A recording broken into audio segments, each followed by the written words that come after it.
Nowadays, it's difficult to find a young person who thinks for themselves. It's not an accident. Our ability to think is under attack. The proliferation of social media in the past decade has conditioned many young people to form their beliefs and thoughts online. It used to be that books, conversations, and heritage used to play the biggest roles in shaping people. Today, it's algorithms. Studies show that the mere presence of a smartphone reduces our cognitive capacity to think. We go to our phones so often that we've conditioned our brains to deactivate when we see them. People just generations ago gained far more independent opinions because media was not like it is today. But now, opinions we see online create herds that follow just what a few voices say. Modern social media is an incredibly powerful medium that has unfortunately been abused. The result is a generation that's not thinking. We're going to talk about how this happened and how we are in the unique position to change the world like no generation has before.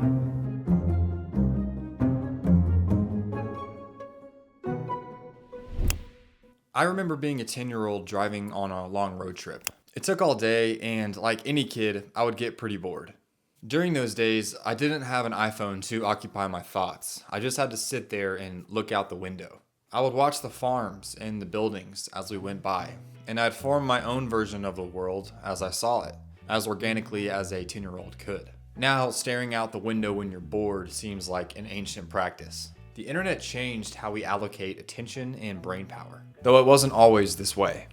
For most of human history, people could not access mass information because printing was not widespread. And then the printing press was invented in the 1400s. Over the next few centuries, books and pamphlets spread across Europe. Ideas that once belonged to only a small group of scholars now reached ordinary people. By the 1700s, this helped ignite what historians call the Age of Enlightenment. And from that age, many influential writers pushed society towards thinking independently. People began asking questions like, how should people function in a society? What is the role of government? And what rights do individuals have? And for several hundred years after, Western society pursued thinking for itself. And then this tradition hit a major roadblock in the beginning of the 20th century with the rise of the radio and even more so, the television. Television made it possible for everyone to see the same thing at the same exact time. A political thinker named Walter Lippmann warned about this problem as early as 1922. In his book, he argued mass media could shape how entire populations understand the world. He warned that public opinion was now vulnerable to manipulation. Since then, mass media and television have played a powerful role in shaping public opinion. But importantly, TV had a limitation. You couldn't carry it everywhere. It stayed inside homes. Its influence was powerful, but contained. Then something far more potent than the television arrived. And the real kicker, it was portable. We all love them, phones. We're going to talk about it in a second, but these phones are loaded with potent algorithms that absorb our attention the moment we touch them. During the Enlightenment, people went searching for ideas. Today, ideas come searching for us. The great philosopher Immanuel Kant criticized what he called intellectual dependence, the voluntary resignation of personal thinking while relying on others to think for you. He says, if I have a book which understands for me, a pastor who has a conscience for me, a physician who decides my diet, I need not think. If I can only pay, others will easily undertake the irksome work for me. I think he captures exactly what we see today. We've moved from the age of enlightenment to the age of the algorithm. Historically, people processed information slowly. Reflection, solitude, and conversations helped people form ideas over time. Studies show that these processes are far less common with Gen Z today. And without them, people often become reactive rather than reflective. They begin to adopt the emotional tone of their social media feed, or whatever opinion their peers hold. Psychologists sometimes call this borrowed identity. We see borrowed identity play out frequently, with large groups of young people moving in herds from the internet. Before social media, a bad idea might spread through one school. Now it spreads through an entire country in just one day. This ability has the potential to be good if the ideas are constructive, and dangerous if they are harmful.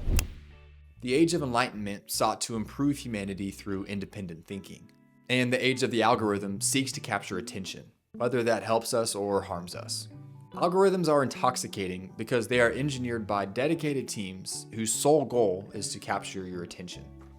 They use powerful AI models to analyze enormous amounts of data about you and present what will keep you engaged the longest. What captures attention best is often short-form, fast content, which is the opposite of how we learn. This is the environment we live in. Teenagers today are stepping into an arena that is designed to capture as much of their attention as possible. We are being conditioned to lose both the ability and the need to think for ourselves. Because thinking is a skill, and like any skill, it fades when it's not used. Thinking requires effort, focus, and analysis. Social media removes the need for that effort. Why struggle to form your own thoughts when someone else on a screen can do it for you? This is harsh, but it's the natural conclusion of a social media addiction. Algorithms are such a massive force that defeating them directly is probably impossible. But instead of defeating the algorithms, what if a generation learned how to weaponize the algorithm's greatest strengths and used it to spread deeper thinking further than an Enlightenment philosopher ever could?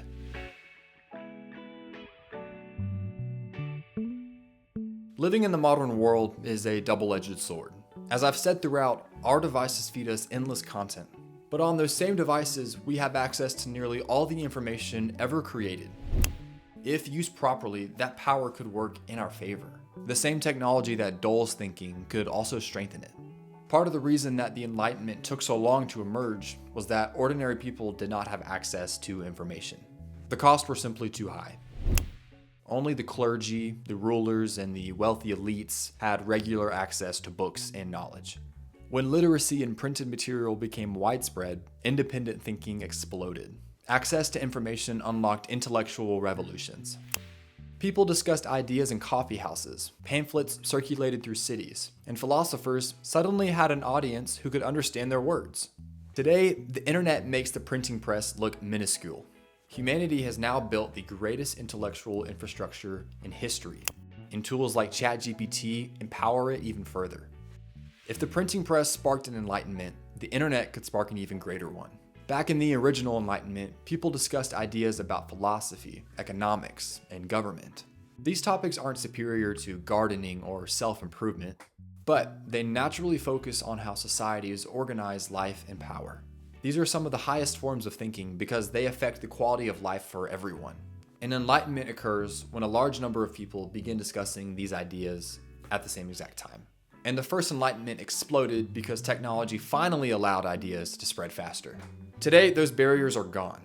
Ideas move across the world instantly. People on different continents can talk in real time. The potential for a new enlightenment already exists. All it takes is curiosity from a large group of people. We need that curiosity now more than ever. Because in the last decade, certain technologies have entered public life which humanity has never had to deal with before. We need serious conversation about the systems that shape our society. A modern day enlightenment is possible, and we as Gen Z have the chance to shape the ideas of the world that we live in. I'll see you next time.